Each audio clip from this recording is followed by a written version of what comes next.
Just a heads up, this video is a follow-up to my most recent video. If you haven't seen that one yet, I highly recommend you do before we get into this one. Okay, let's get started.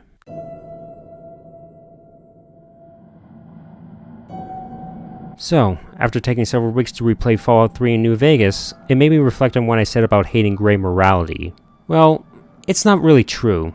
I think the best way to explain this is to look at two Fallout DLCs, one from New Vegas and one from Fallout 4. At the start of Honest Hearts, the caravan you've been hired to protect arrives at Zion National Park in Utah. Unfortunately, before you could get your measly pay for the job, your caravan is ambushed by tribesmen. After escaping the ambush, you meet up with a friendly tribesman and he brings you to Joshua Graham. It's here you learn that you're caught in the middle of a war between the encroaching, Legion-backed Whitelegs and the native Dead Horse and Sorrow tribes. From the offset, it looks to be another opportunity to unleash righteous fury onto the wicked and slaughter the evildoers in the name of justice. Well, it's not actually that simple. Another priest, Father Daniel, says the Sorrows tribe is one of the remaining innocent tribes untouched by the cruelty of the wasteland. He suggests that everyone should evacuate the valley to preserve the Sorrows' innocence. But I knew that was not an option. In a world where law and order are obsolete and cruelty runs rampant, you need to stand together and protect what is yours. I knew the Whitelegs would not stop at Zion. They would claim this land and expand their territory to make things worse for everyone else. They needed to be stopped. Even though Daniel disapproved, I rallied behind the Burned Man and joined the charge to break the back of the Whiteleg war machine. But at the final moment, with their murderous leader on his knees, I thought of the Sorrows and the innocents they have lost, spilling human blood for the first time. With my maxed out speech skill, I talked Joshua down and let the shamed warlord go. With the Whitelegs defeated, Zion, and the caravans that supplied it, recovered. The defeat of the Whitelegs and Zion marked a turning point in the fortunes of the Happy Trails Caravan Company. Every 2 months, the caravan met with the new Canaanites in Zion Valley to trade. Happy Trails soon returned to prosperity. The vigilance of the Sorrows and Dead Horses in defending southwestern Utah, initially startling to Happy Trails caravans, soon proved a blessing.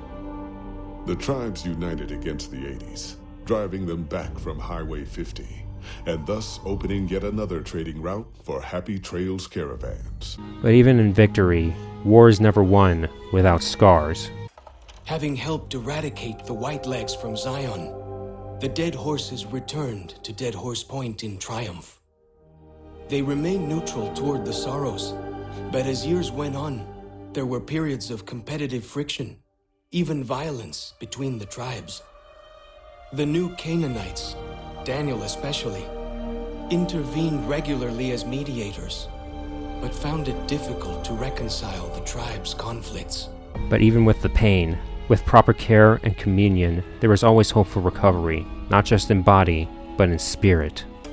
Waking Cloud was distraught when she learned of her husband's death, but took comfort from her tribe and the compassion of the new Canaanites. She forgave Daniel for having concealed her husband's fate from her, and learned to accept his fate. When her grief faded, she took a husband from the Dead Horse tribe. At her bidding, he stayed close to home. Honest Hearts is my favorite New Vegas DLC because you don't choose the lesser of two evils. Instead, you must make the most out of a bad situation. At the start, you know who the good and bad guys are, but the means of defeating the bad guys isn't clear-cut. There's conflict in how to deal with the antagonist without having any faction be total pricks to anyone else. And in the end, even though victory is bittersweet, the sweetness can outweigh the bitterness and make you feel like you accomplished your goal. But thankfully, Obsidian isn't the only team that can pull this kind of story off. During your crusade to reclaim the Commonwealth, you come across a family who want you to find their runaway daughter. You follow her trail to a fishing harbor off the coast of Maine. Once there, you find yourself in the middle of a standoff between the people of Far Harbor and the fanatical Children of Adam. Meanwhile, a third faction, Arcadia, is trying its best to play peacekeeper. But as you start investigating the mysteries of the island, you discover a horrifying truth. Dima, the leader of the synths of Arcadia, murdered a fisherwoman to have her replaced by a synth to play moderator for the town. So, what do you do now? Do you side with the children of Adam and destroy Far Harbor? Of course not. Do you outright tell the truth to the bigoted leader of the harbor and have the town massacre the synths for Dima's crime? Do you blow up the children of Adam, removing the threat to the harbor permanently? Do you have Dima face judgment for his crimes in hopes of having the town spare the rest of the synths who did nothing wrong? Or do you repeat history and replace the High Confessor with a synth to manipulate the children of Adam to stand down with more deception? Initially, when I played this DLC, I chose to replace the High Confessor peacefully, but after much consideration, I've changed my opinion. You remember what Valery Legasov said? Every lie you tell incurs a debt to the truth. Sooner or later, that debt is paid. And because Fallout 4 had the balls to not have slideshows tell us what happens down the line, we can assume that Dima's debt would be paid when the people of Far Harbor and the children of Adam notice their leaders aren't aging with them. So, to follow the example of my girlfriend's dedication to the truth, I convinced Dima to face judgment for his crimes. But thanks to my dedication to help the people of Far Harbor, like the Good Samaritan I am, I gained a saving throw to oust Alan and have the harbor spare Arcadia. Afterwards, since there's no real way to have the children of Adam peacefully stand down without replacing the High Confessor, it's best to convince the Confessor to fulfill the children's destiny of division. This way, the children get what they wanted, the harbor is safe, justice for Dima's crime is served, Arcadia is spared, and the slate is finally clean to move forward.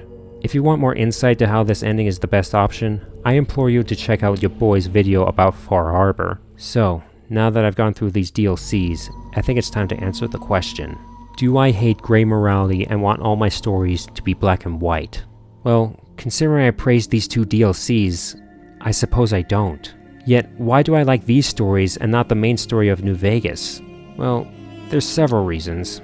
I think the biggest one is the setup. In New Vegas, you're a courier who recovered the platinum chip, which is crucial in tipping the balance of power. At that moment, you must choose which faction will rule, along with the other sub-factions who will support them. But why? Why should you give a damn about these factions? The four main factions are selfish in their own way, and each of them lead to bad things down the line. Yet there's no option to make a better faction. Now, my instinct is to side for an independent New Vegas. I don't like the NCR's imperialism. I believe people should be free to rule themselves. But the independent ending we get in the game is not really an independent ending. It's the House ending, with a robot and the courier in place of Robert House.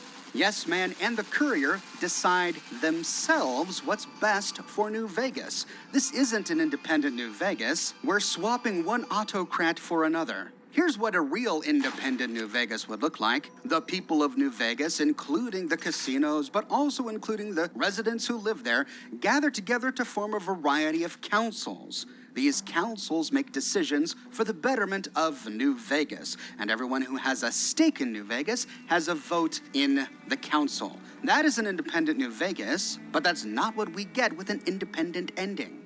And that's essentially what the Commonwealth is implied to achieve after the Minutemen ending to Fallout 4. But in New Vegas, you're forced to choose between four evils your character shouldn't give a damn about.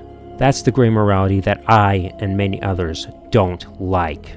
But in the case of Honest Hearts, you want to side with the Dead Horses and Sorrows because they are the definitive good guys. However, the means of doing so isn't so clean cut, but in the end, the best ending has more sweetness than bitterness. In the case of Far Harbor, one faction is crazy, but the other factions are reasonable.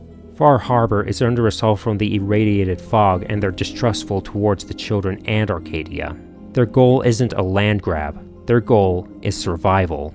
But with the irrationality of the children and Dima's secret, you're going to have to tread carefully about what you're going to do to help them. A second factor is that these gray moments don't overshadow the larger story. If the gray is carried forward to the end of the main game, then it'll really sour the mood I'm supposed to feel when I complete my journey with my head held high. The last factor has to do with the implication for the future. When I finished New Vegas, the NCR ending felt like the best ending overall. But after reevaluating the situation, not even the slideshow telling me what happened could make me shake the feeling that things weren't going to be good overall.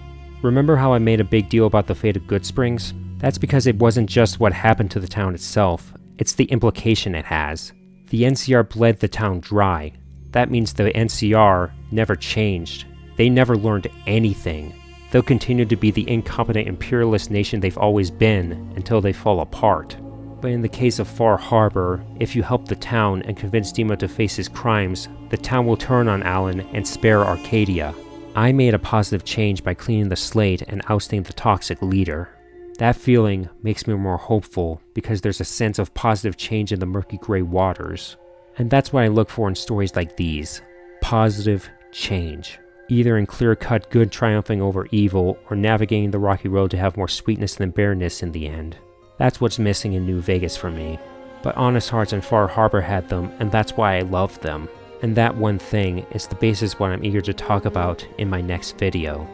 Hopefully you could stick around to see what I have to say about what I can confidently say is my favorite video game of all time. But until then, I'd like to thank you for watching these videos and listening to what I had to say. What do you think of Honest Hearts and Far Harbor? Are they your favorite DLCs of their respective games? Do you have a preference for how morally gray stories should go? Feel free to share your thoughts. Thanks for watching, and don't forget to like, comment, share, and subscribe. See you next time!